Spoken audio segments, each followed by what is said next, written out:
Nagsasagawa ng reach-out operations ang DSWD sa Quezon City. May unang balita live si James Agustin. James! Igan, 6 na pamilya katumbas ng 9 na individual yung nasagip ng DSWD sa kanilang reach-out operation ngayong umaga.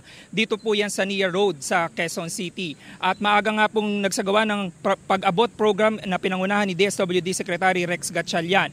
Inabutan ng mga social worker yung mga pamilya na natutulog sa bangketa. Mayroong mag-anak na halos 1 taon na naninirahan sa makeshift tent dahil daw nasunugan sila. Mayroon din mag-ina na nabiktima raw ng pagbaha. Kinausap sila ng personal ni Secretary Gatchalian para mapakiusapan na sumama. Mula naman rito ay dadalhin sila sa processing facility ng DSWD para mabigyan ng tulong at maiproseso. At ngayong umaga po ay kasama natin si DSWD Secretary Rex Gatchalian para bigyan pa po tayo ng karagdagang detalye kaugnay po dito sa programa na ito. Sec, good morning po. Welcome po sa Unang Balita. Magandang umaga sa lahat ng nanonood at nakikinig sa inyong programa. Thank you for having me.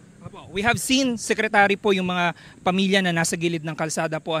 Gaano ka-importante po na nasasagip sila ng DSWD sa reach-out operation? Nabanggit nyo kanina, araw-araw po pala ito ginagawa ng ahensya. Tama. Simula 2023, nung sumali ako sa departamento, isa sa mandato ng ating mahal na Pangulo ay masigurado na walang pamilyang Pilipino na naiiwan. Lahat dapat natutulungan ng DSWD at primary dyan yung mga pamilyang nasa lansangan kasi sabi ko nga kung may mahirap na pamilyang Pilipino, sila na siguro yung pinakamahirap na pamilyang Pilipino.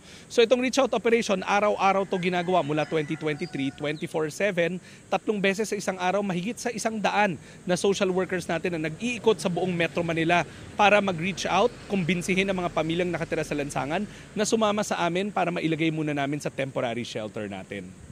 May karagdagan tanong lamang po si Igan mula sa studio, Secretary. Igan? Secretary Rex Gatchalian, magandang umaga po. Igan, magandang umaga rin sa lahat ng nanonood at nakikinig sa inyong programa. Thank you for having me. Yung biglaan po ba itong pagpapasabit ng courtesy resignation o kayo ba'y may kutob na o idea na ito'y gagawin ng Pangulo?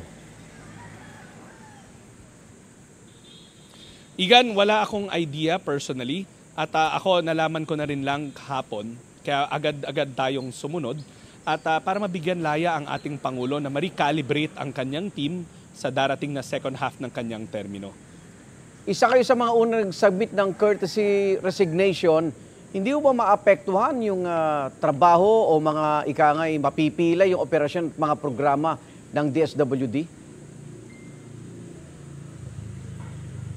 Una, Igan, gusto kong i-assure ang taong bayan na kahit na nag-file ako ng courtesy resignation, ang instruction sa atin ng ating Pangulo dapat ang mga services tuloy-tuloy at walang maantala. So habang nag-aantay ako ng pasya ng ating Pangulo hinggil sa aking courtesy resignation, araw-araw pumapasok pa rin tayo sa opisina, business as usual in the sense na walang serbisyo na dapat matigil. Katulad nitong Oplan Pag-abot natin, mainstay program namin to, hindi naman to special na programa. Sumama ako ngayong umaga para ma-monitor yung progress nitong programa na to. Opo. Ihabol na rin po namin yung hinihinging tulong ng DSWD sa mga binaha sa Mindanao. Meron ba kayo mensahe sa kanila at sa mga lugar na hindi pa nararating ng DSWD?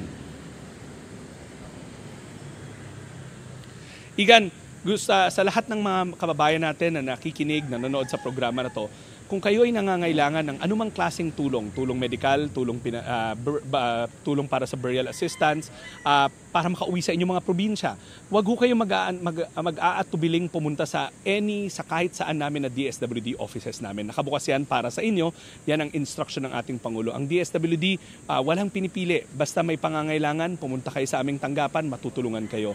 At Igan, gusto ko lang i-report sa ating mga nanonood na itong Oplan Pag-abot, mula nagsimula to, nakatala tayo ng 10,000 pamilya na nakatira sa mga lansangan.